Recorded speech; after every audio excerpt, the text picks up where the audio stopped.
Oke, Mulai nggak bismillahirrahmanirrahim. nih? Assalamualaikum warahmatullahi wabarakatuh.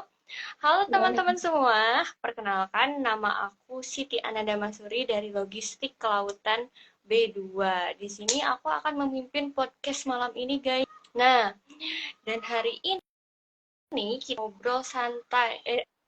akan ngobrol tentang topik yang sering banget dibahas di dunia kerja nih guys, yaitu pelatihan dan pengembangan karyawan. Nah, sering banget ya kita lihat pelatihan itu cuma formalitas atau asal ikut aja. Nah, tapi sebenarnya kalau dirancang dengan benar, pelatihan itu bisa jadi investasi yang sangat strategis buat organisasi. Nah, hari ini aku ditemani dua narasumber keren nih guys, yaitu Kak Dina dan juga Kak Ainun. Nah, boleh nih Kak narasumbernya buat kenalan biar teman-teman bisa kenal lebih lanjut mengenai dua narasumber kita malam ini. Silakan, Oke, Ainun. dimulai dari Oke, dimulai dari Halo semuanya, aku Ainun, aku dari jurusan Logistik Kelautan. Hari ini aku excited banget mau ngobrolin tentang pelatihan dan pengembangan karyawan karena ini adalah konkret dari HR dan SDM. Wah, bisa dilanjut nih Sekarang sama Kak giliran aku. Ina. Halo semuanya, kenalkan nama saya Dina Uliana. Saya juga dari Prodi Logistik Kelautan. Kebetulan saya sangat tertarik dengan topik-topik yang kita akan bahas pada malam ini. Dan bersama rekan-rekan aku, Anda dan Ainun. Hai. Keren banget ya. Halo kakak-kakak narasumber. Nah, langsung aja gak sih kita masuk ke pembahasan pelatihan dan pengembangan karyawan nih guys. Nah, yang pertama-tama kita ke Kak Ainun dulu nih. Nih, menurut Kak Ainun sendiri bisa gak sih dijelaskan bagaimana, maksudnya maaf sebelumnya, buat Kak Ainun bisa gak sih dijelaskan dulu nih, apa sih sebenarnya yang dimaksud dengan pelatihan dan pengembangan karyawan? Nah, teman-teman, pelatihan dan pengembangan karyawan itu adalah dua hal yang sangat berbeda. Yang pertama, kita bahas pelatihan dulu ya.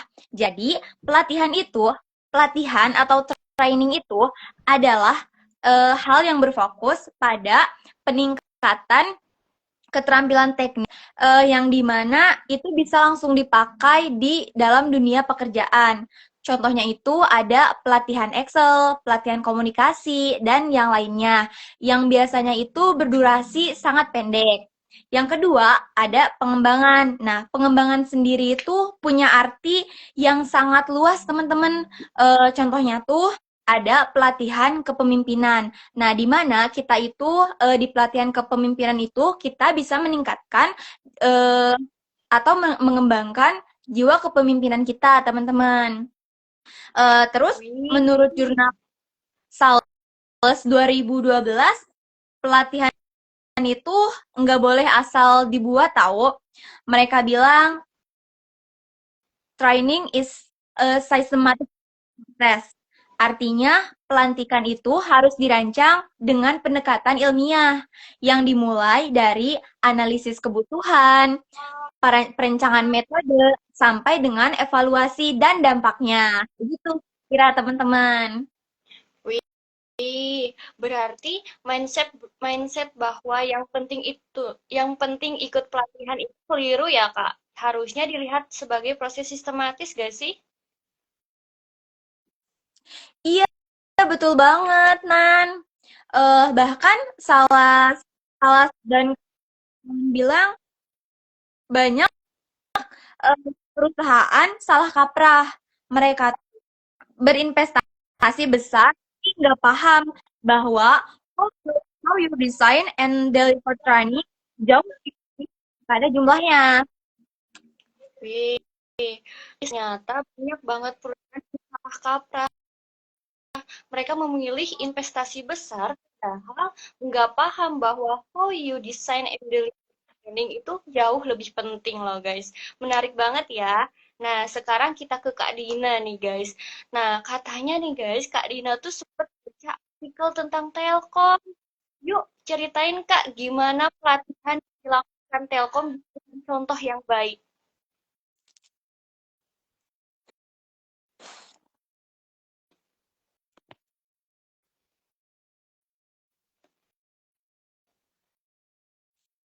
Gimana, Kak Dina?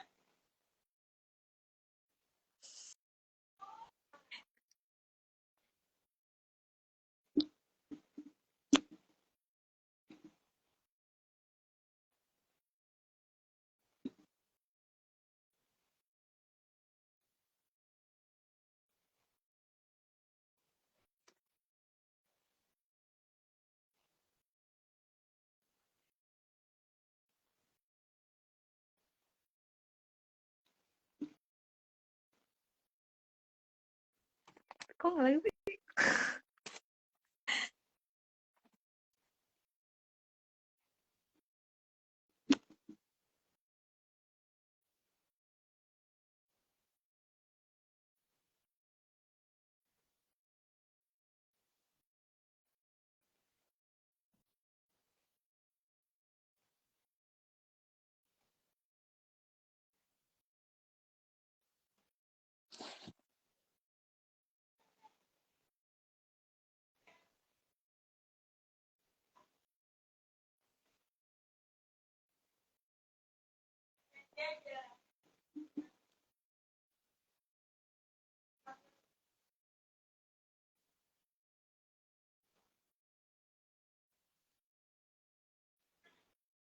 Power Up.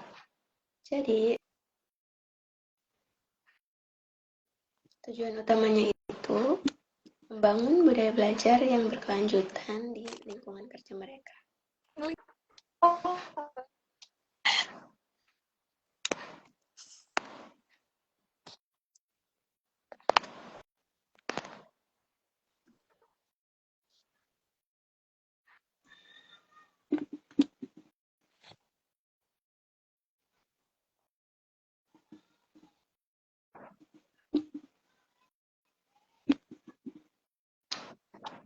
Ya guys, jadi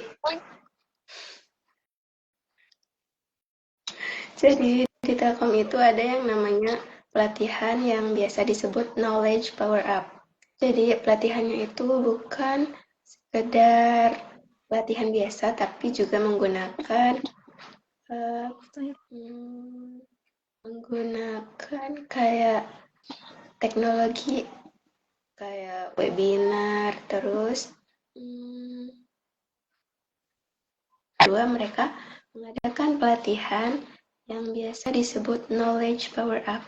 Jadi tujuan utamanya itu membangun budaya belajar atau budaya kerja yang berkelanjutan di lingkungan kerja mereka gitu. Terus program ini juga bukan cuma pelatihan biasa, tapi berbasis platform digital kayak webinar, micro-learning, sertifikasi internal, dan juga pelatihan berbasis komunitas. Telkom juga gak cuma ngasih materi gitu aja, tapi juga mengukur seberapa besar pencapaian dan partisipasi karyawan melalui skema planning terstruktur. Gitu guys. Dalam kumparan juga saya baca bahwa disebutkan knowledge power up itu bukan cuma strategi SDM, tapi juga bagian dari visi besar yang diadakan oleh Telkom dan corporate learning ecosystem. Jadi, pelatihannya ini bukan cuma sekedar dianggap sebagai bagian internal dari performa organisasi, bukan program satu arah dari HR. Terus, Telkom juga berhasil mempraktikkan itu semua. Mereka nggak cuma fokus pada isi pelatihannya, tapi juga menciptakan iklim yang mendukung dari top level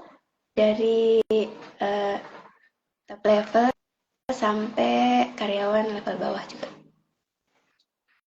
Wah, jadi sebenarnya bisa belajar kerja, bukan cuma acara tahunan aja ya, Kak? Banget. Yang penting mereka bisa dan niat untuk membangun sumber daya manusianya. Itu, guys. Nah, lanjut nih ke Kak Ainun. Tadi kan udah dijelasin nih Kak, bahwa pelatihan itu harus sistematis gitu. Tapi kenyataannya banyak juga pelatihan yang enggak ngaruh loh Kak. Kira-kira kenapa tuh? Nah, ini tuh sebenarnya hal yang menjadi masalah besar.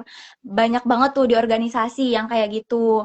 Eh, Katanya sih dalam jurnal Sales et al. Sendiri disebutkan ada 3 penyebab utama pelatihan gagal. Di antaranya tuh yang pertama, tidak ada analisis kebutuhan pelatihan. Jadi tuh si pelatihannya itu disusun asal-asalan.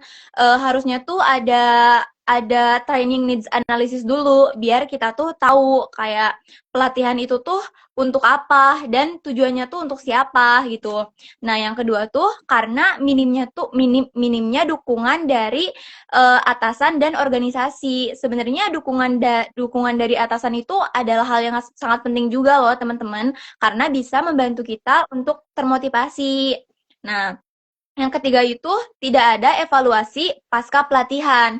Nah, evaluasi sendiri ini tuh sangat penting sekali loh, teman-teman, karena eh, dengan adanya evaluasi kita bisa melihat kekurangan atau kesalahan yang kita lakukan pada kinerja sebelumnya untuk dijadikan pelajaran di kinerja selanjutnya agar kita bisa lebih berkembang. Begitu. Wah, jadi bukan salah pesertanya yang lupa gak sih, tapi sistem pendukungnya yang enggak jalan gak sih Kak?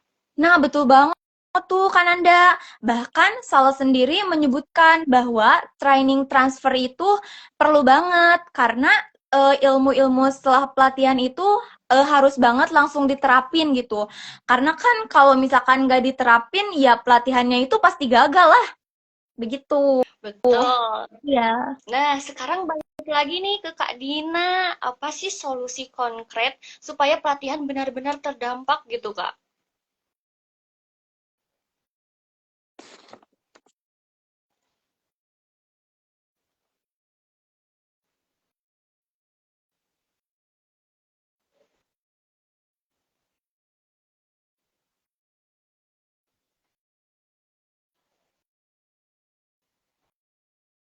Gimana Kak Dina?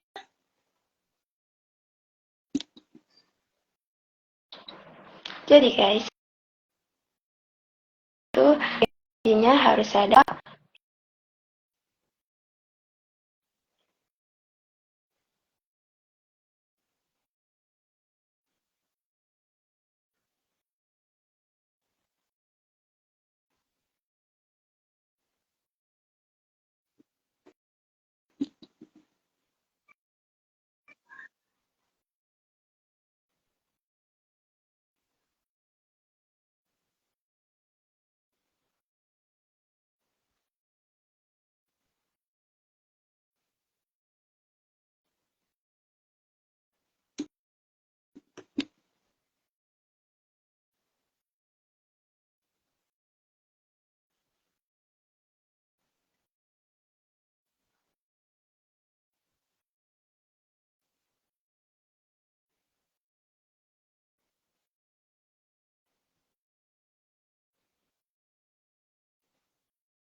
teman-teman, sepertinya Kak Dina terkendala jaringan ya.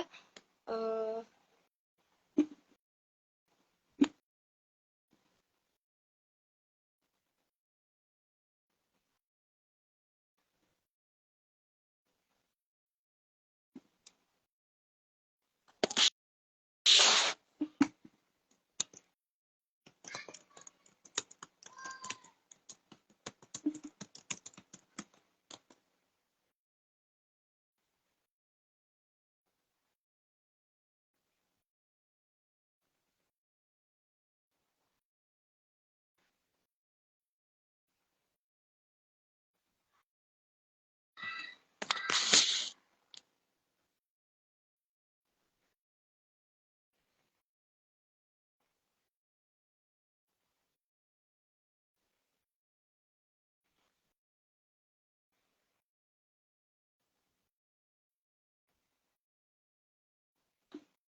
Nah, guys, langsung aja ya aku jelasin. Jadi, solusi konkret supaya pelatihan benar-benar terdampak itu yang pertama tuh ada organisasi yang harus sadar bahwa pelatihan itu bagian dari strategi bukan acara. Nah, di dalam pelatihan itu terdiri ada 3 fase, teman-teman, yaitu before training, yaitu lakukan analisis kebutuhan, libatkan atasan, dan siapkan iklim untuk belajar. Dan yang kedua ada during training, yaitu digunakan metode aktif seperti simulasi, diskusi, role play, dan atau bukan cuma ceramah aja gitu. Nah, dan yang terakhir ada after training, yaitu beri waktu praktik seperti evaluasi hasilnya dan memberikan penguatan dari atasan gitu. Nah, mungkin selesai ya teman-teman, jadi kayak wah luar biasa banget gitu. Kayak aku jujur awalnya tuh mikir pelatihan itu ya asal hadir aja gitu kan, duduk manis, tanda tangan absen, dan langsung pulang gitu. Tapi ternyata dari obrolan hari ini kita bisa ambil beberapa pelajaran penting nih teman-teman. Pertama, pelatihan itu memang penting, tapi enggak boleh asal-asalan, harus dirancang secara sistematis mulai dari sebelum, saat, dan sampai setelah pelatihannya gitu. Dan yang kedua yaitu ada Telkom Indonesia yang bisa banget jadi contoh nyata buat pelatihan bisa dibangun jadi budaya kerja, bukan cuma acara tahunan yang formalitas aja gitu. Dan yang ketiga, ternyata banyak pelatihan yang gagal bukan karena si karyawannya yang enggak serius, tapi karena desain pelatihannya sendiri yang kurang tepat. Dan yang terakhir tuh ada yang terakhir tuh nah dan yang terakhir tuh ada tips paling konkret yang aku sebutin tadi ya teman-teman. Pastikan pelatihan itu relevan yang pertama, terus melibatkan metode yang aktif, dan jangan lupakan evaluasi nyata setelahnya. Oh iya, jangan takut juga bikin peserta salah dalam pelatihan. Justru dari kesalahan itu mereka bisa belajar lebih dalam gitu. Dan terima kasih banyak pokoknya buat dua narasumber kita tadi, yaitu Kak Ainun dan Kak Dina. Hebat banget pokoknya. Nah, serius deh. Ini tuh kayak bukan cuma penting buat HR gak sih kayak, tapi juga buat siapapun yang pengen terus berkembang gitu di dunia pekerjaan. Mohon maaf sebelumnya. Nah, buat kalian yang punya pengalaman mengenai pelatihan karyawan, boleh nih share ke kita dengan cara memberikan komentar atau DM ke akun Instagram kita. Nah, terima kasih udah dengerin episode kali ini. Mohon maaf apabila ada kesalahan. Sebelumnya tadi juga ada kesalahan mulai jaringan ya teman-teman. Mohon dimaklumi. Jangan lupa untuk follow akun kita semua. Aku Siti Ananda Masuri dari Logistik Kelautan B2 pamit undur diri. Wassalamualaikum warahmatullahi wabarakatuh dan sampai jumpa di episode selanjutnya. Bye bye.